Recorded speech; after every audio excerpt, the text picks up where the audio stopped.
I'd like to call the Audit Committee meeting for today, June 29th, 2017, to order. We're here in City Hall. We're being live streamed and TV'd and all that kind of stuff out with to the general public of the City of Sioux Falls. And so welcome everybody in the audience and welcome everybody who's watching us via any other mode that they may like. A couple of things to start out with, please. I'd like to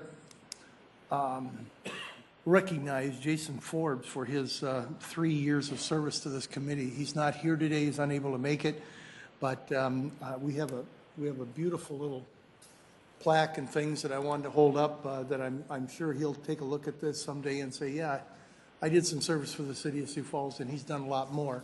But we wanted to recognize him, and we will get that to him when we can. Also, would like to introduce a new member of the Audit Committee. With Jason going off, I pulled on one of my old friends and somebody who's eminently qualified as one of the senior auditors at the Eid-Helmke firm. And Dean Bucknenberg is with us now. He's been around. He's helped do this audit that we're going to talk about today, so he knows the city pretty much in and out. I couldn't think of a better person to have on this now that he is retired for more than a year. From Eid-Helmke, and he also does a lot of work with junior achievement, and I know the Chamber of Commerce is high on your list also, and a lot of other things. So, Dean, welcome very much. We're happy to have you, and I look forward to a long relationship.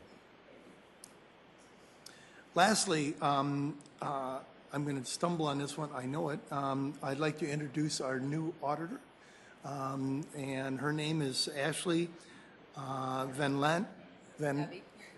Abby Vandelanati. It turns out that all three of our auditors have Dutch names somewhere in their background, and so we got to be safe. Those guys know how to pinch a penny, right? So thank you very much. I know it's not politically correct to say that. True, but not politically correct to say it. So we'll go with that, and welcome, Abby. Good to have you on board. I would entertain a motion to approve the minutes of Monday, March 13th, 2017. Move to approve. Second. Second. Okay. All in favor, aye? Aye. Aye. Motion carries.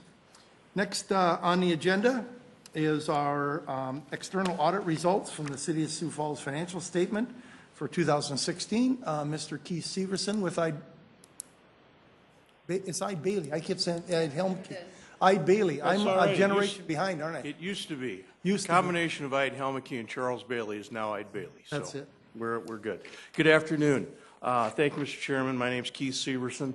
I'm a partner in the Sioux Falls office of Eid-Bailey, and it's my pleasure to submit the report to you for the results of the 2016 audit of the City of Sioux Falls. Our report was issued on May 29th. 2017. And we do have a quick PowerPoint, which I believe you have a copy of.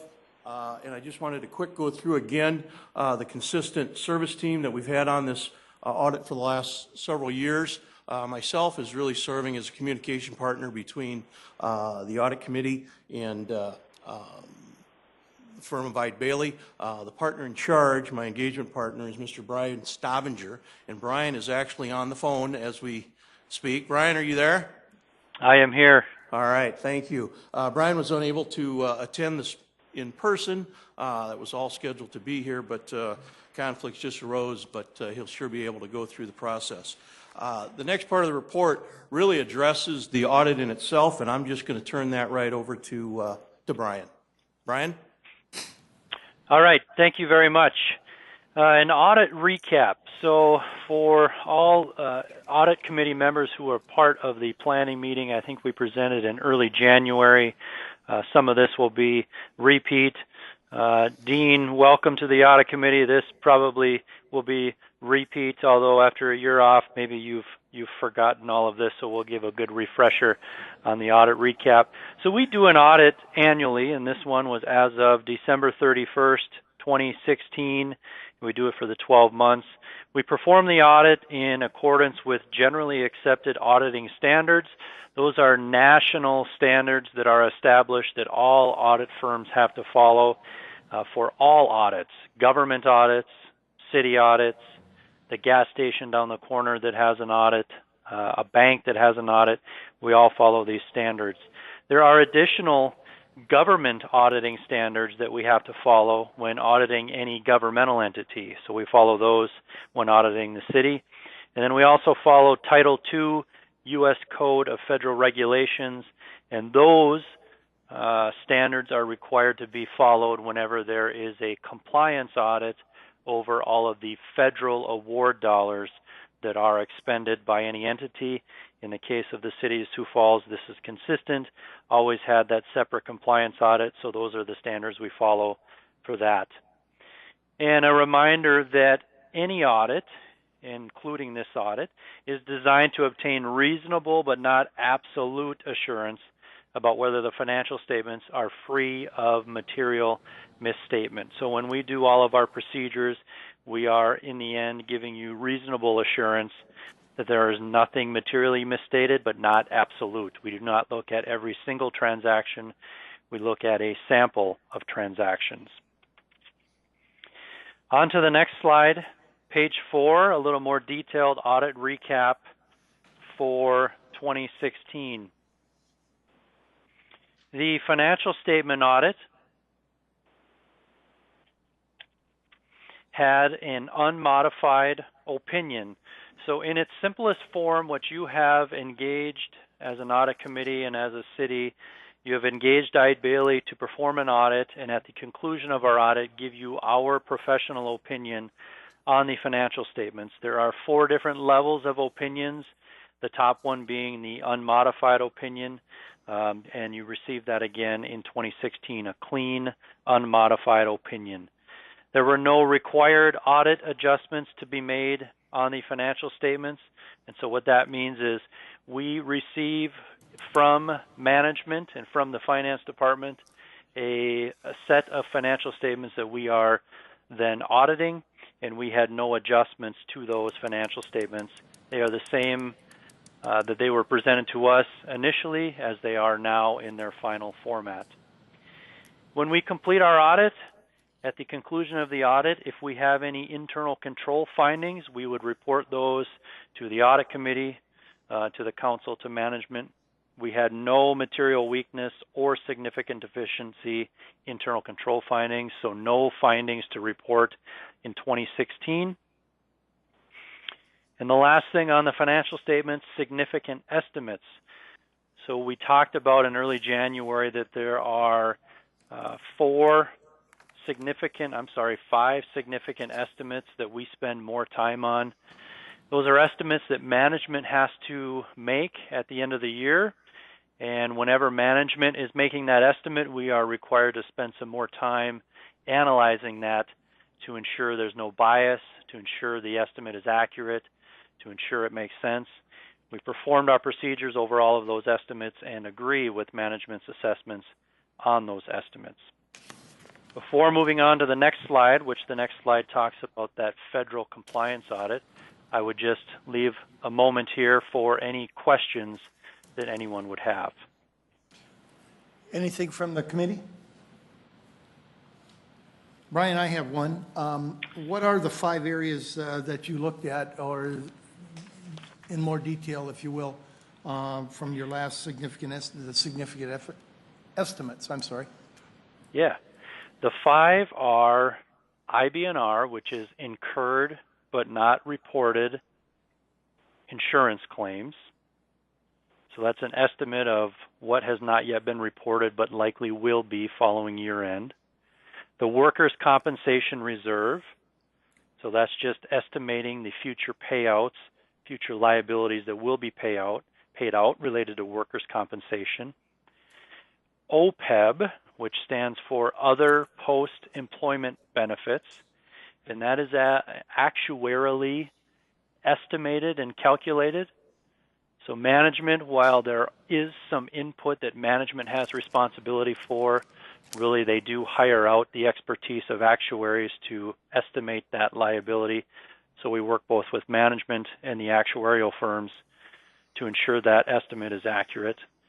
There is a landfill estimate, really a post-closure, so estimating the remaining useful life of the landfill, and at the end of that useful life, what is the estimated cost to close that landfill. And then the pension asset or liability, and that pension asset or liability began in 2015. That's really related to the city employees' retirement and firefighters' pension, as well as the South Dakota retirement system. And that's just estimating at the end of the year what is the asset or liability as it relates to those future pension payments. So IBNR, workers' comp, OPEB, landfill, and pension. All right. Thank you very much, Brian. I will look at other situations. We're going to do this part up here first, and then we'll look there. Okay, go ahead. All right. Next slide, Brian. Okay, slide 5, continuing the audit recap, but this time focusing on the federal audit. So as I mentioned, whenever, or I didn't mention this previously, but whenever any entity spends more than $750,000 in their fiscal year of federal awards, this triggers the requirement by the federal government to have a separate compliance audit on those federal awards, really ensuring that the expenses are being made properly, there's proper controls, really ensuring that the federal government's dollars are being spent the way they are intended. On that audit, also an opportunity for 4 different levels of opinions received. The top one, a clean, unmodified opinion. During the audit process, over those federal awards, we concluded there were no material weakness or significant deficiency findings, and also no material weakness or significant deficiency compliance findings. So in the case of a compliance finding, that would be potentially where some dollars were spent that were not in compliance with the grant award document. So unmodified opinion, no findings either in internal controls or compliance with the federal audit. And I'll pause again to give you the opportunity to ask any questions in relation to that federal audit. Questions from the committee. Mr. Buckenberg. Brian, could you tell us how many... Turn on your mic. Hello, Brian. Could you tell us how many federal awards that you looked at this year? Yes, we tested 2 major programs, is what they're called, and we tested 2 awards, federal transit and the capitalization grants for clean water state revolving funds. How that is determined is really guidance set by the federal government. Based on the amount of dollars, federal dollars that are spent, we are required to look at a certain percentage of those. And so depending on how many awards it takes to get us to that dollar threshold, and this year it only took 2. So those are the 2 that we tested in 2016. Thank you. Other questions from the committee? Continue, Keith. Or Brian, are you? Yep. I think I'm wrapped up. It's back Okay. to Keith.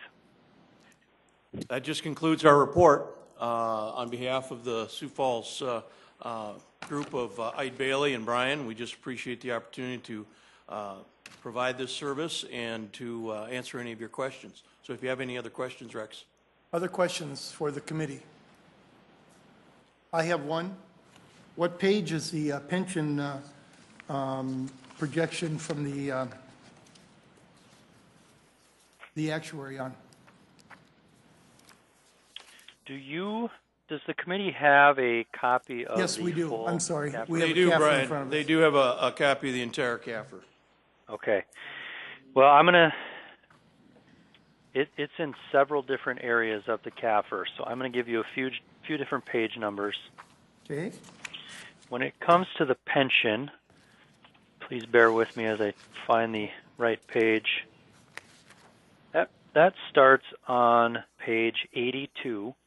And what is on page 82, and it goes on until page 84, is a description and a lot of detail. So not exactly answering your question, but giving you a lot of substance behind the numbers. The numbers, I think, are summarized really well on page 90. Page 90 will give you a 3-year look at what is contained in the South Dakota retirement system. If I could interrupt you right there, Brian, I'm talking Yeah. about the pension system we Okay. had before 14 or 15, when we changed the South Dakota retirement system. I'm always interested in knowing that we have adequate funds to take care of the pensioners that we promised we would take care of when we went to the new pension system. The state of South Dakota's liability there on the state's state retirement system, which everybody is now under that comes on board. But we still have a huge liability to the people who are under the old system. The city pension, is that in here? Page 85 is where that begins.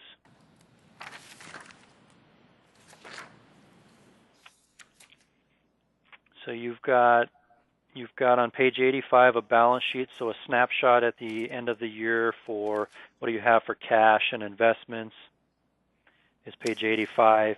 Page 86 is more of an income statement for the year, so that would show contributions made to the plan, any investment income, as well as any payments that went out.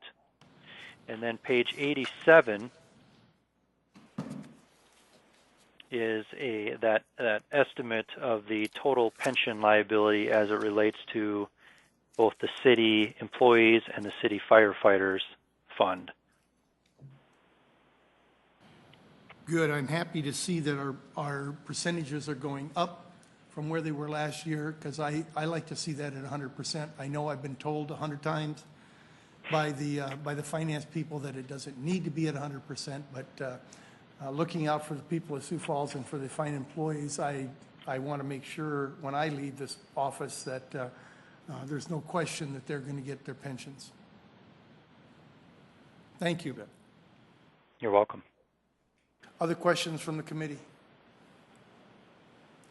I see someone in the audience. Our Councilor Staley would have a question if you'd like to come forward.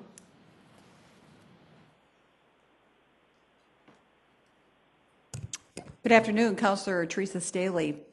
And Brian, I've got 2 questions for you, and I actually had a conversation with Keith a year ago about this, and I've publicly been talking about this. But the first question I have is, I know you were auditing the county several years ago when we had a situation come up with their financials.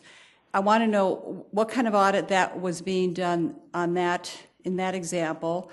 And then secondly, I would like you to explain for the group here and for the public who may be listening, the difference between the financial statement audit, a performance audit, and a forensic audit. And I will just say also that I've been asking, and I actually asked your company a year ago to give me some pricing for a performance audit. So I just think it'd be good for all of us to know the different levels of intensity that happens when we have these audits done. Sure. So the first question in relation to a county audit, I am not aware. I would need some more help understanding what that is referred to. And Keith, potentially maybe you have some background on that, but I am not aware of a county audit that was performed specifically by myself, but maybe some more information there would help me. Brian, she's referring to an audit that was performed many years ago regarding a nonprofit, I believe not the Minnehaha County, but the Sioux Empire Fair, the Sioux Empire Fair Association that we had provided an audit which resulted in a subsequent finding of a defalcation by an individual employee. And our audit currently now, at that time I believe, was an audit in accordance with generally accepted accounting and auditing standards. Financial statement audit as well as this. The same thing we have, okay. You bet. So just for clarification, they had been having a financial statement audit done for several years, and this was still, she was still able to embezzle the money that she did over a period of years. It was determined that, yes, she was identified subsequent to the financial audit that there was an additional defalcation by her. Thank you. And Brian, so then the next question would relate to the Performance. yeah. Excuse me, let Mr. Yeah, Buckley. I'd just add to that my understanding is that there wasn't federal dollars involved there, more than $500,000, so there wasn't that part of the audit that the city's receiving now. It was a standard audit in accordance with generally accepted auditing standards. And yes, there still can be, particularly if there's collusion, there can still be fraud that occurs. Exactly, and that's why I'm asking, I'm wanting to know, and for our citizens, especially I've been targeting the enterprise funds, that going in, I've been doing some research about performance audits, where they go in and they evaluate the functionality and the efficiency of the department, drilling in a little more deeply, and then of course the forensic audit, which my understanding is when you think that there's been some kind of an illegal activity happening. But maybe Brian, you could go into that a little more detail, please? Yeah. So the question that I was asked to answer was to describe, or I guess the request, describe the three different audits: financial statement audit, performance audit, forensic audit. And I'll try to do that as briefly as I can, just to not drown everyone in the details of these types of audits. But in its simplest format, as I can describe them, a financial statement audit, which is what we perform annually for the City of Sioux Falls, is essentially we are auditing what is there, or what is given to us as the internally generated financial statements, and we audit those balances. So whatever is on that financial statement, we are auditing those numbers to ensure that those numbers are accurate as presented.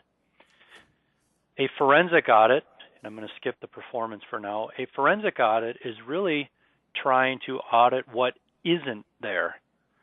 So quite frankly, we don't care what you have on your financial statements. We are more interested in what's not on there, like what should be on there, potentially what was fraudulently stolen and should be on there.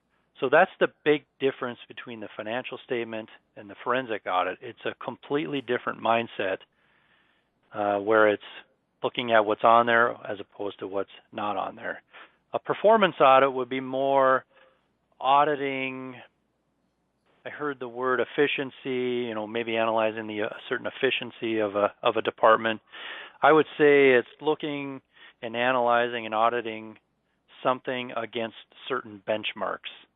So if there are certain benchmarks that have been identified, what are the results of the actual, what are the actual results compared to those benchmarks? That would be more, in my mind, what a performance audit is. And does your company do those last two audits? Yes, Eide Bailly has the ability to perform all three of these types of audits. Thank you. Brian, can you give me a guesstimate, and I'm going to say it that way, guesstimate, as to the difference in costs if we were to do from the financial statement, which I believe we're at, Bix, can you help me? 70,000 now, and 60? I would 54 for the basic, and then an additional 9 for the federal side. It's about 63. Okay, about $62,000. A guesstimate as to what it might be if we did a forensics and a performance audit? Because they're different, we would just add on to that 60, right? Yes. Because you Yeah, always there would do be the a- financial statement one. The financial statement audit is required. Required. And so that would be the base service that would be provided, and any additional specifics would be identified. And if it's a forensic, you would then try to target into that particular area. Very much like your internal audit team, look at a specific area, and then you would target that and identify how many hours that will take to provide a service of that nature. Okay. Versus in forensic, it would be interesting to calculate the hours on a forensic audit in the entire city. It would be quite extensive. And Keith, that's what I was going to point out as well, is that a forensic audit is a specific scope where there's You're an looking at every inclination that there's transaction correctly. You'd be looking at every transaction. Would be, in most cases, in that example, cost prohibitive. Yeah. And the performance audit is something that our internal auditors do when they're being part of it. Correct, but if we were to identify a particular area, establish the benchmarks and evaluate, then an independent group could come in and see where the city or an enterprise fund compares against those statistics. You bet. Got it. Adequate?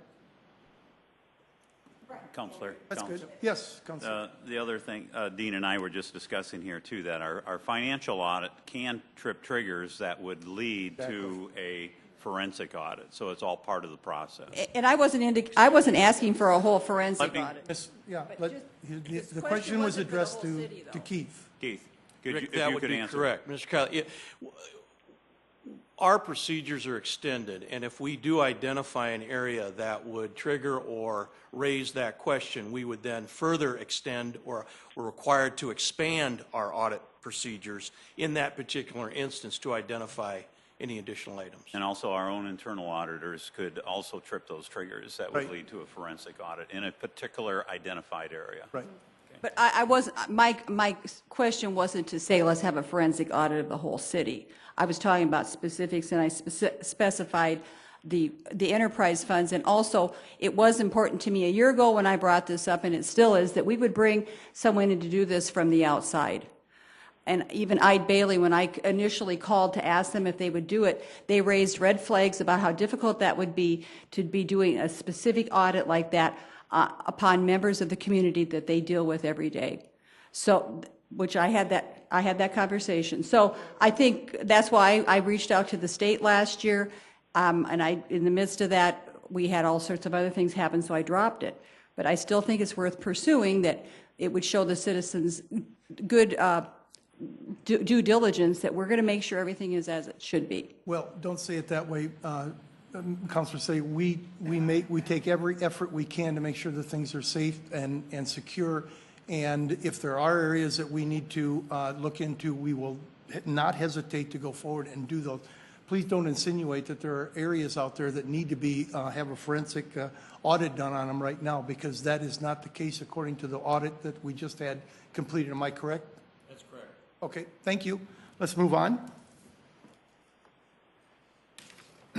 Rex, I'll just finish. Thank you. I just want to extend, the audit is quite a process, and it started way last fall, and I do just want to extend our appreciation to the Finance Department with Tracy and Tom Huber, and our new addition there with Cody Papke and the rest of the team, in addition to extend our appreciation with the internal audit.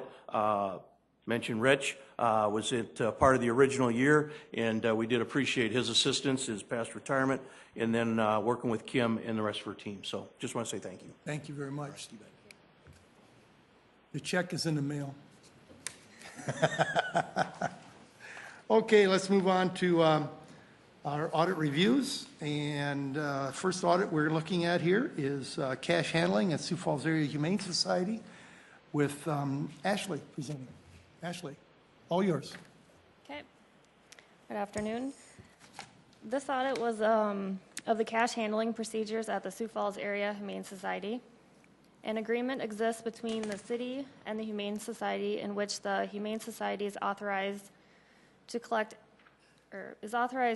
animal license fees and impounding and boarding fees for animals brought in by the city's animal control unit. The fees collected are then to be given back to the city. The city's contracted with the Humane Society since 2009, and The fees they are authorized to collect are set by city ordinance. Any animal held or impounded can be released to the owner upon payment of the daily boarding costs and impound fees, which are listed on page 2. Currently, the Humane Society accepts cash payments only. They don't accept checks or credit cards. On page 3, we show how much the city's received the last 3 years for each type of fee. You can see that the total amount received each year has been around $20,000 the last 3 years.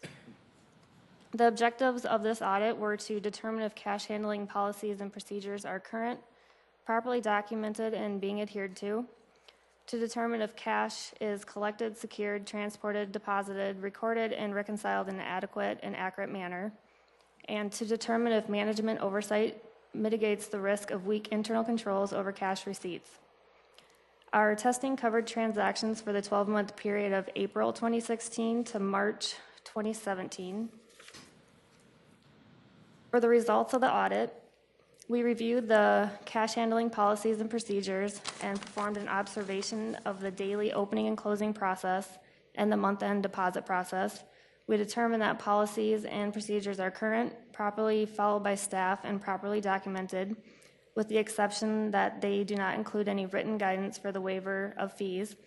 The agreement states that the Humane Society cannot cancel any board or impoundment fee unless approved by an animal control supervisor.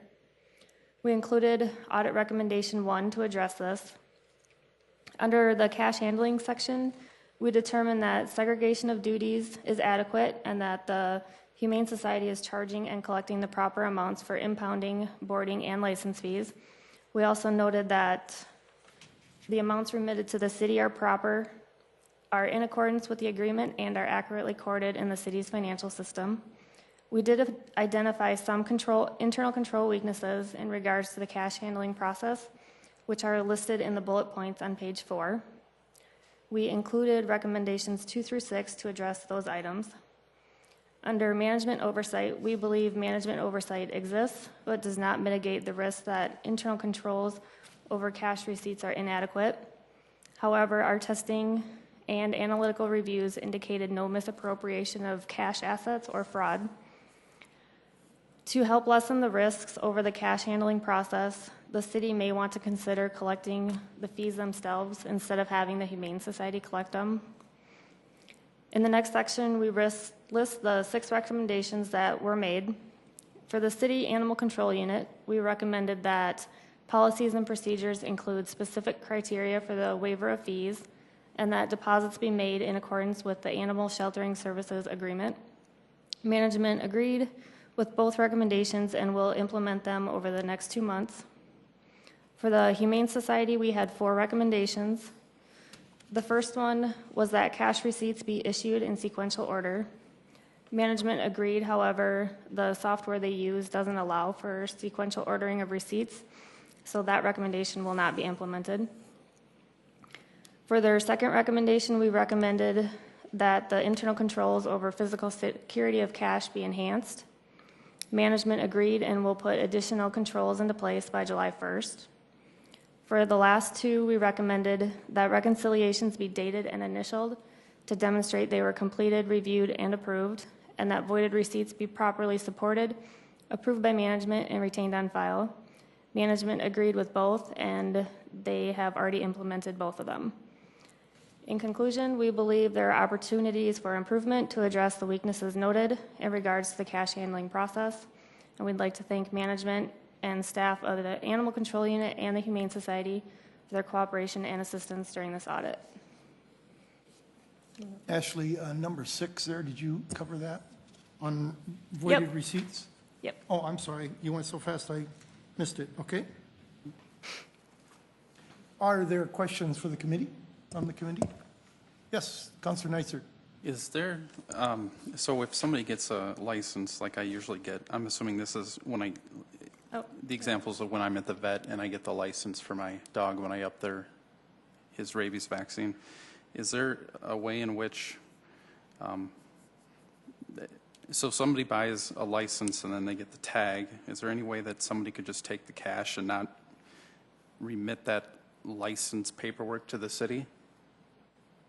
that could potentially happen, yeah. I would assume it could frankly happen at the vet too, because Right, it's just yep. on paper, but. The Humane Society or any vet clinic, there's certain people that can accept the license fees or take them on behalf of the city, and then they remit it back to the city.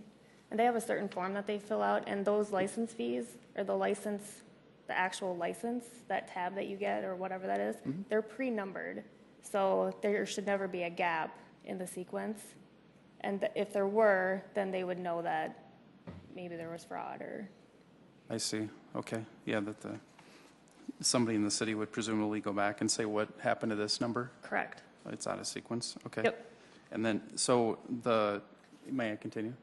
They charge an impounding fee, and presumably that's the cost that was borne by the city to the animal control truck to go get the animal, I take it? Is that? The fee is set by the ordinance. I don't know. I mean, that's what it's recovering, the actual physical impounding of that's why we're getting the fee. It looks like Julie's shaking her head yes, but we'll see. Julie DeYoung, Animal Control Supervisor. Yeah, the fee covers the initial impounding of the animal, but also just holding that animal, feeding it, providing housing for it, a little bit of veterinary care, that kind of thing. Okay, and that leads into my other question, because it sounds related. The boarding, so my understanding is the Humane Society is a freestanding nonprofit. Correct. So this is a little out of the scope of your audit, but why do they remit back part of that impounding fee and the boarding fee, because they were presumably bearing that cost? Why do they remit that back to the city? Am I missing something? We pay them a separate cost. So we take back these costs, and then the city pays them for their services. Just through yearly. a contract, yep. So it doesn't depend, the amount we pay them doesn't depend on how many animals we bring in or that they have to shelter. It's just a set contract. Just a flat rate? Yep. A yearly? Okay, very good, thanks. Okay. Councillor Kiley. I do have one question regarding number 3 on page 5. Cash receipts should be issued in sequential order. Management agreed, but there's limitations with the software, so we don't have any implementation date. Is there anything that can be done to resolve that issue? Just by implementing the other controls will help, and that's another reason we have the opportunity for improvement. They would like to see the city to start collecting this cash maybe in the future instead of collecting it out at the Humane Society. Okay. Thank you. Okay. Seeing no other questions, I would entertain a motion to submit the report to the mayor and city council. So moved. So moved. Second. Second. All in favor, aye? Aye. Aye. Motion carries. Thank you. We now move on to the audit report on the ambulance service contract. Ashley will present this one also.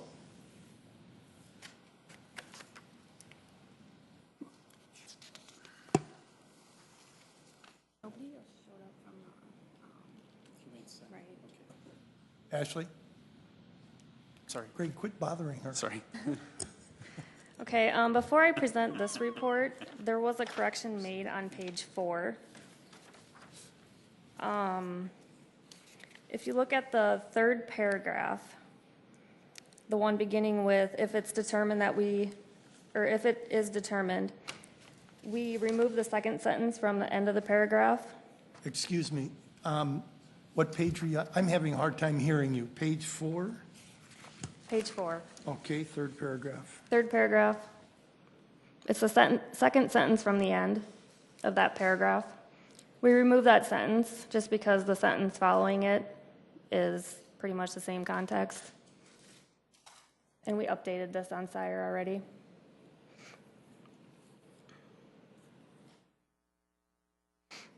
Do they have? Okay, and you guys have the correct copy. I have a that's correct for the- copy? The copies that are here for handout and that you have are updated. The copy that was originally attached in SIRE had the duplicate sentence, so we're Got just it. clarifying why it was modified. Thank you. Okay.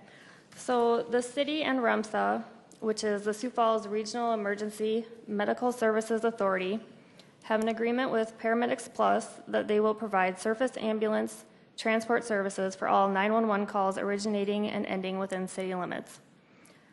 The agreement is a performance-based contract, meaning Paramedics Plus must perform its services in compliance with response time requirements and mutual aid requirements.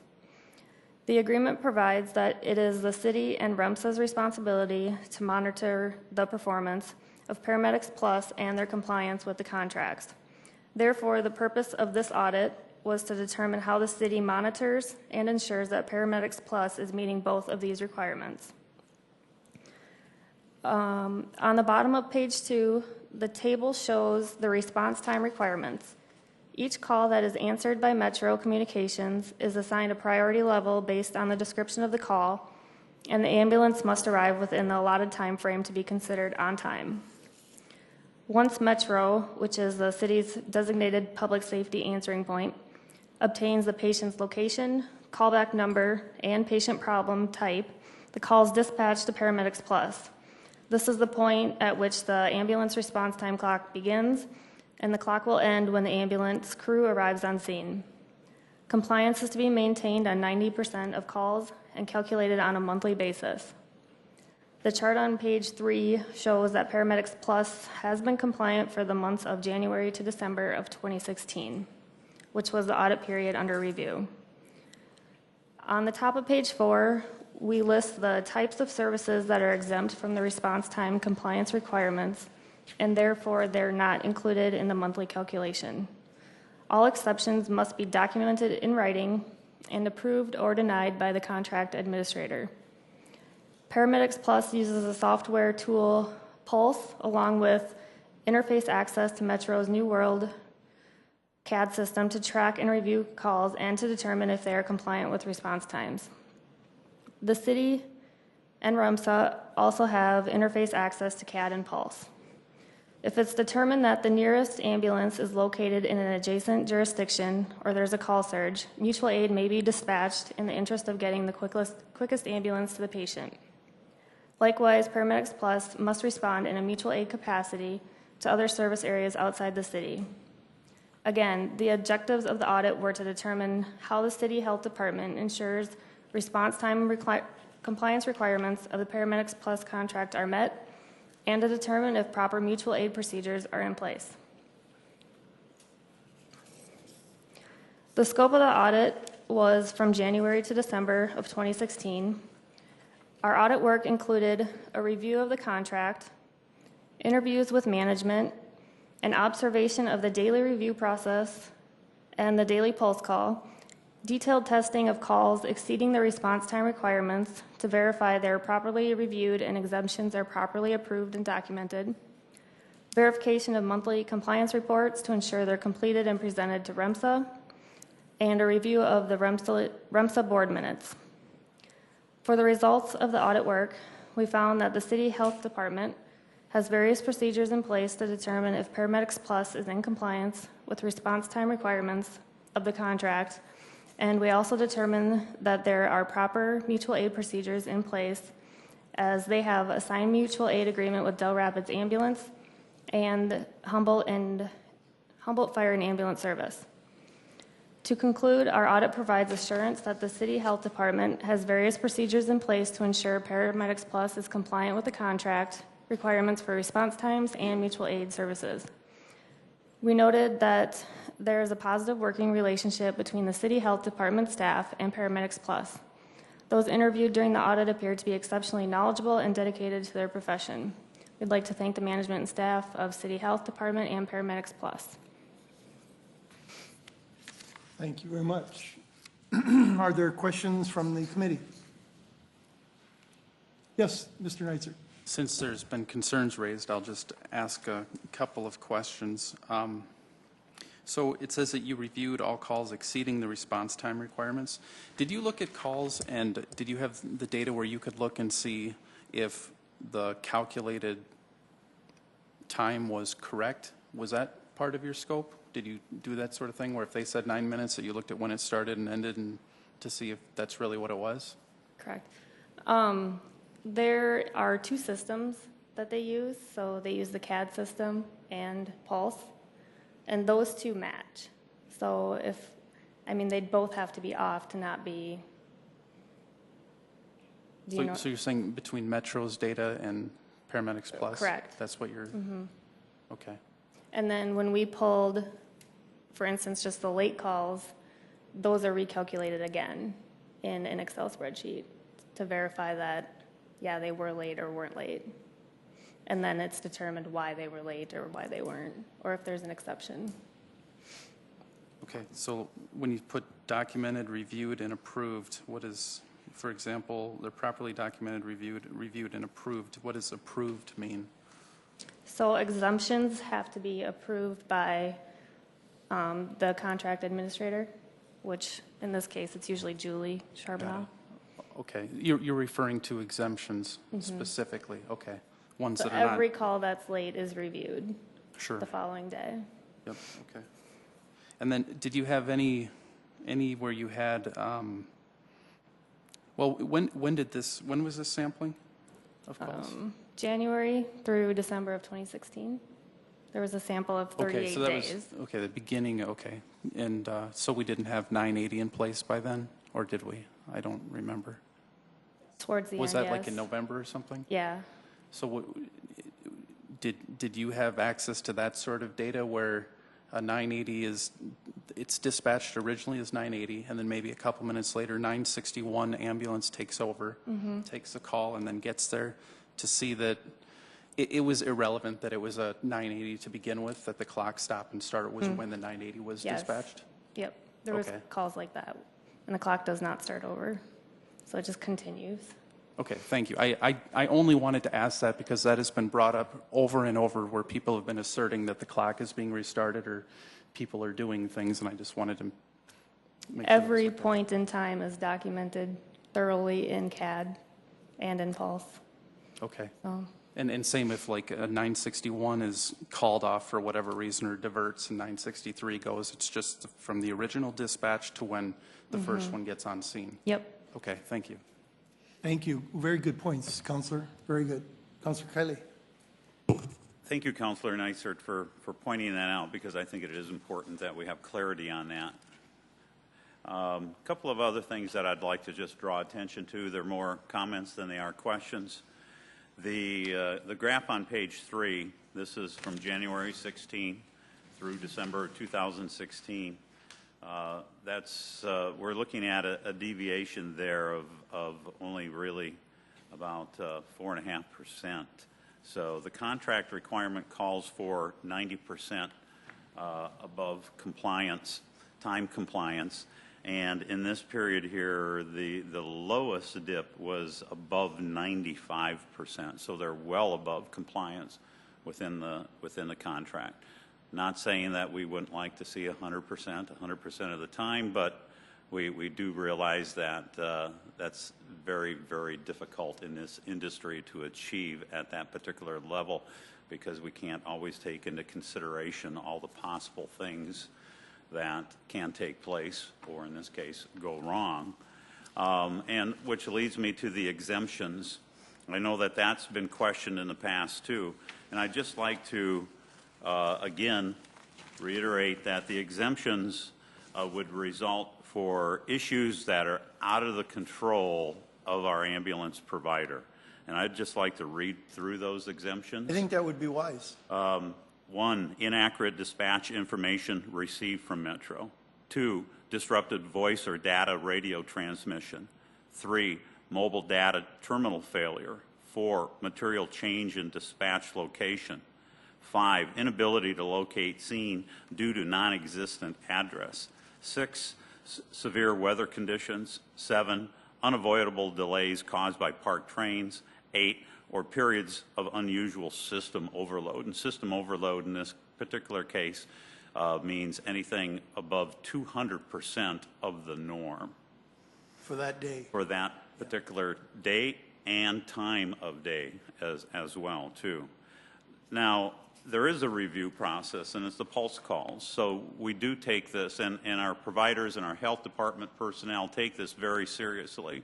So every single day, they go through the calls and discuss what could be done better, and also determine whether there was any type of violation or not, but also determine what can be done to improve the process. The other thing that's been brought out quite a bit in the media too are the fines, which is unfair to compare this company with previous companies because fines did not exist in previous contracts. This is the first time fines. So it's an effort on the part of the city to ensure, to give this company even a greater incentive to perform at the highest level. And so we have done that through the implementation of fines in the contract, but fines did not exist in previous contracts. And then again, the mutual aid question. They are required by contract to have one, they do have two. And I know that there's been a lot of questions about yet another mutual aid partner, and I know for a fact, because I have addressed this personally with Paramedics Plus personnel, that they have offered mutual aid contracts.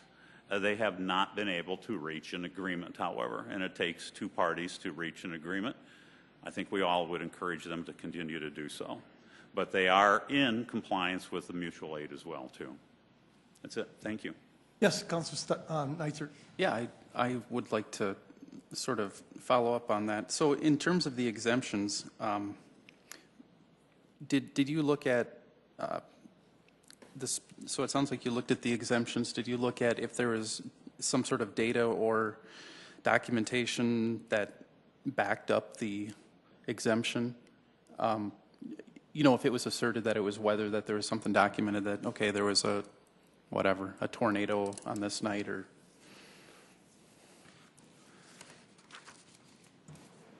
Yes. For every exemption, we compared what was in the spreadsheet, our Excel spreadsheet, to the actual daily pulse call documentation. So those daily pulse calls, they document every late call for the day and why it was determined to be an exception or not an exception, and those are documented. So we went through all of those. Okay. For those 38 days. For the specific case of the system overload, is it documented, for example, that this one was exempted because there were 5 calls at the time and there was 2 at the same time last year at the day and hour? Yep, they have all that calculated. Julie, I don't know how that's. She showed me the documentation. I use a spreadsheet that's available to. Julie Charbonneau, Emergency Medical Quality Assurance Coordinator from the Health Department. I use a spreadsheet that is a compilation of every call for service in the previous calendar year, as specified in the RFP, which is part of the contract, and those are broken down by hour of day, day of week. And so for Mondays at the 2 a.m. hour, how many calls were there last year on average, and then times 2 to get the 200%. And so it's all laid out so you can look, and everyone does on the call every time. So this was a Tuesday at 1600 hours, for example, and average call volume is 3, 200% is 6, and there were 9 calls this hour. So that would mean a call qualified for an exemption. And obviously all that is documented in Paramedics Plus and Metro historical data. Mm-hmm. That can all be looked at. And to repeat again, are you just going and backing it? You said something about an average. I just want to be clear. Are you just looking at just what happened last year, same hour and day, or is it a rolling average of years? Based on calendar year as specified in the contract. So last year's. So yeah, we're using 2016 data right now. At the end of this year, I'll recalculate all that. We'll use 2017 information to use in 2018. That is how it's written in the contract. Okay, thanks. Yep. Other questions from anyone? Yes, Seth. So on page 2, we have the classified as priority 1, 2, or 3. Is there a review process to say were these calls properly classified in that category, or is there an opportunity that someone could call it a 3 when it really should be a 1? That's actually outside the scope of the audit because Metro Communications, they determine the priority, and those are based on the emergency medical dispatching protocols as approved by REMSA. So those are based on, I think that's all I got for that. I don't Julie, know if would you Julie like to can help answer on that that again? further. Sure. The call prioritization is done at Metro Communications. It is not done by Paramedics Plus. And Metro Communications has a set of standard questions to ask. It's actually computer generated. It's called ProQA. Those of you who've been for a tour at Metro have seen this. So based on the exact questions that are asked and answered by the caller, it directs what the call priority is. So Paramedics Plus has no opportunity to say, oh, geez, we were late. Let's change this to a lower priority. That can't happen because it's set by Metro. So. Good question, thank you. Others? Councilor Neitzer. And just to add on to that, having been on the tour yesterday, it's something for even Metro. It's not a subjective thing. I mean, you answer the questions, it determines, it locks it in, it's a 2, and then 5 minutes later, somebody says, oh, they're doing better now, and they're not having trouble breathing anymore. They update the thing, and it may change the priority, but the computer is deciding based on very objective standards what it's going to be. But in any event, Paramedics Plus has absolutely no control over that. So. Ashley, I'd like to thank you for a good comprehensive review of the areas that were, or audit of the areas that we asked to be audited, which were time compliance requirements and mutual aid procedures. Those are the only two parts of the contract that were audited. And we would like to thank you on that. Councilor Staley, did you have a comment?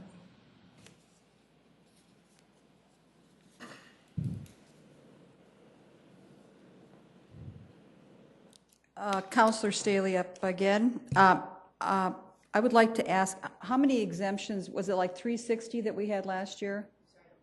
It was 345, 360 exemptions that I remember. It was in the 300s. But I was at the REMSA board meeting yesterday. We were talking about ambulance service, and you're all making decisions on that. It was a very spirited discussion. Does this have to do with the two areas that they were being audited on? It has to do with response times. Okay.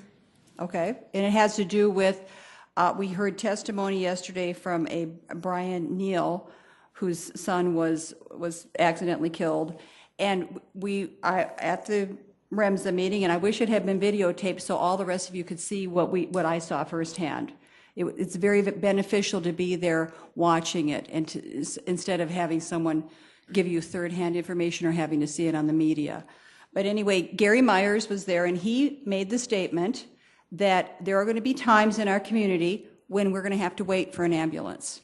He said that's what happens in larger communities. We're going to have to wait.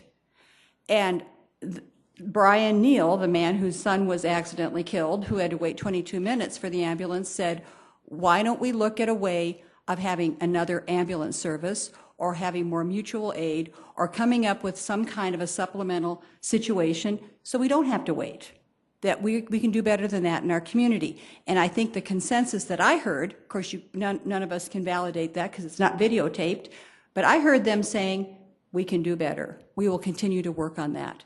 So I think that's what's happening out of the discussion of all of this, is that let's keep working to make sure that we have an ambulance there to transport someone to the hospital when they need it. I think we all want that.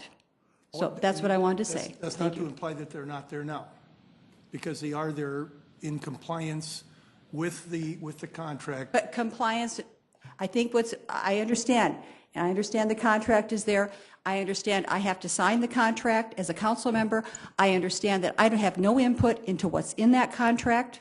I wasn't involved with that. It's very frustrating because I'm just going to say this, over and over again this year, we're handed contracts. We don't get to have any input. We have to sign them.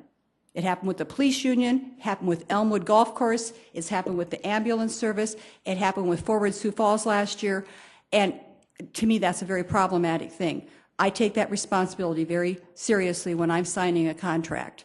So same thing here, I'm being told over and over again, that I need to butt out of trying to help mutual aid get together with Paramedics Plus.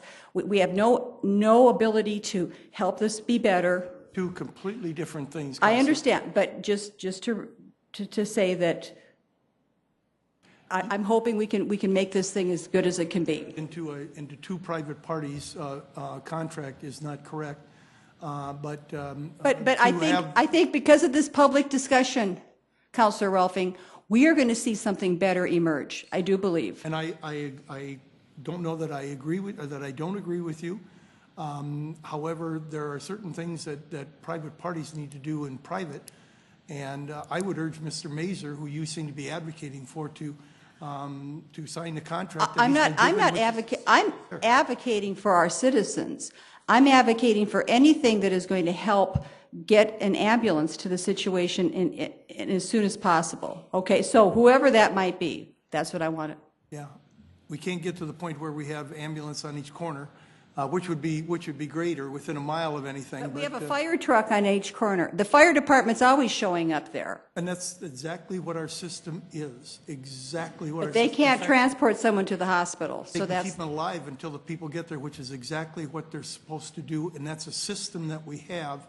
So to put it all on the ambulance service and the contract that we have is, in my opinion, not correct, and should be looked at as a total package, because our ambulance service, if you will, our 911 service, it takes into consideration the police, who are maybe sometimes first there, who they have some medical training, then the firefighters, who are almost all EMTs, as I understand it, excuse me, and then the ambulance, where the paramedics come in, and so it's in the transport. So it's not like where if you wait 8 minutes for an ambulance to be there, it's not like most of the time in 2 minutes or 3 minutes a police officer, in 5 minutes a fire's there, and so that's a program that we have. And to pinpoint, excuse me, the ambulance service for not adequately providing service, I don't think is correct, because they're not the entire service.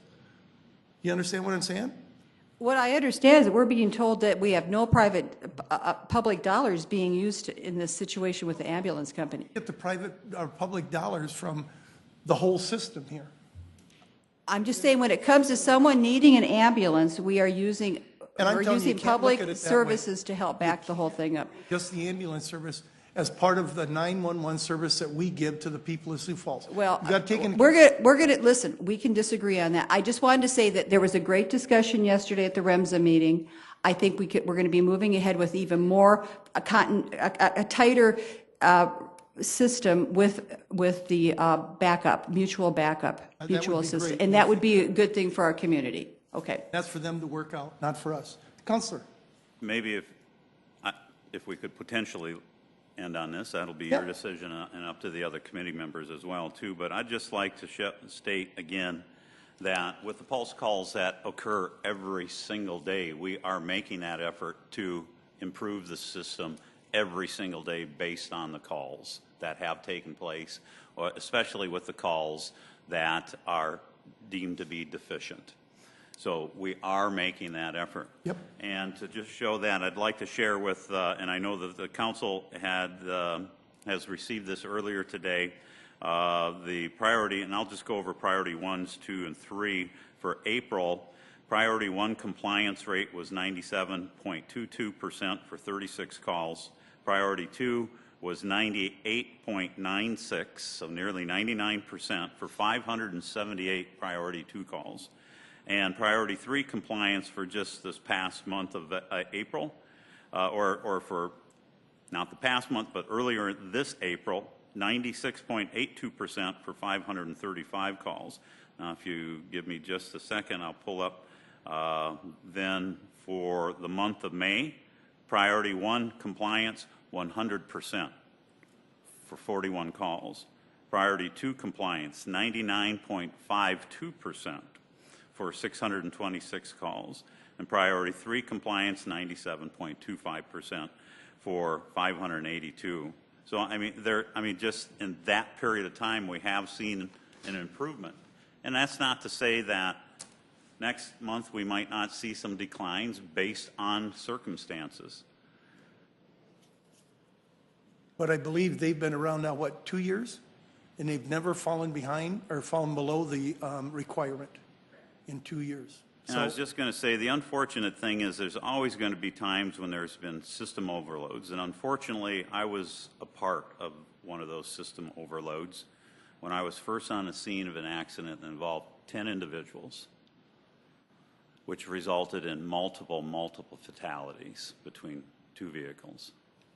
Talk about a system overload for just one particular incident.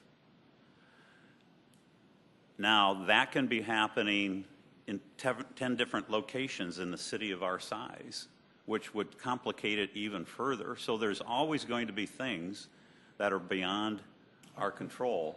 Like, my experience was well beyond my control at that particular point in time. So we are trying to do the best. The health department is trying to do the best. Paramedics Plus is trying to do the best job that they possibly, our entire EMS system is trying to do the best that they possibly can. Yep. And that includes enlisting mutual aid agreements. Thank you. Yes, Councilor Neitzer. Yeah, I just have to say, when I first came on the council, I was hearing a lot of things that, you know, they were troubling, so I was asking some tough questions. But in the last year, I've been educating myself, and please, this should not be construed as me criticizing people asking tough questions. It's not. But in that last year, I've been trying to educate myself, looking at the numbers and try to get the facts. And I will tell you that in the last several weeks, what's really I found incredibly disturbing for me is at church more than once, at the gas station, I have people come up to me. They don't watch council meetings. They're not policy wonks. They just watch the news. They truly believe ambulances are not showing up on a routine basis or that they're showing up late. They truly believe that because that's what they've seen on the news. And some of them are asking questions such as, should I drive myself to the hospital? Mm-hmm. I mean, that is what is happening right now. That's the impact of some of this innuendo. That's serious. You know, somebody could get killed. You know, somebody could die because of that. So I take that really seriously, and I will say I did watch at least the video that I think Patrick may have recorded. That was at the REMSA meeting, and it was heart-wrenching. I mean, who doesn't feel for a father? But what Gary Myers said is just absolutely correct. Here on planet Earth, we cannot guarantee 100%. You just can't. I mean, I can put 99 ambulances on the street, and there might be 100 calls. So, I mean, at some level, there's +1. So I'd love to be able to tell people that I can guarantee you there will always be an ambulance that will show up on time, but I can't. That's just the honest truth. And as far as the other thing that I've been bothered by is we keep talking about, or some have been saying that the fire department, by us using the fire department, we're subsidizing Paramedics Plus. That's not subsidizing. That's a high-functioning system. That's how they do it in systems so that you get somebody on scene very, very quickly to provide critical care to stabilize a patient until the transport arrives. The calls that matter to have somebody on scene are very small, and they're things like, again, choking and heart attacks. The things that the fire department is trained to handle. They have the AEDs, they have the training that they can get there, and they can get in those life-saving minutes, they can get the cardiac work or whatever going until that ambulance arrives. So it's just one of those things where it's a very complicated system, but the more you learn about it, the more you get a comfort with it. And I think just as leaders, you have to just be able to tell people sometimes what they need to hear, which is, I cannot guarantee you there will always be an ambulance that will arrive on time. We're as close as we can. We're in the high 90s. And yeah, I mean, I would like it to show up on time for me. I'd hate it if it was me, but I can't. That doesn't mean that it's not a high-functioning system. That just means that perfection in life many times is unattainable, but we try. Yep. So, thank you very much. I would entertain a motion to submit this report to the mayor and city council. Mr. Buckenberg? Second, Neitzer. Neitzer. All in favor, say aye. Aye. Opposed? Motion carries. Any other open discussion for this group? Hearing none, I will adjourn the meeting. Thank you all.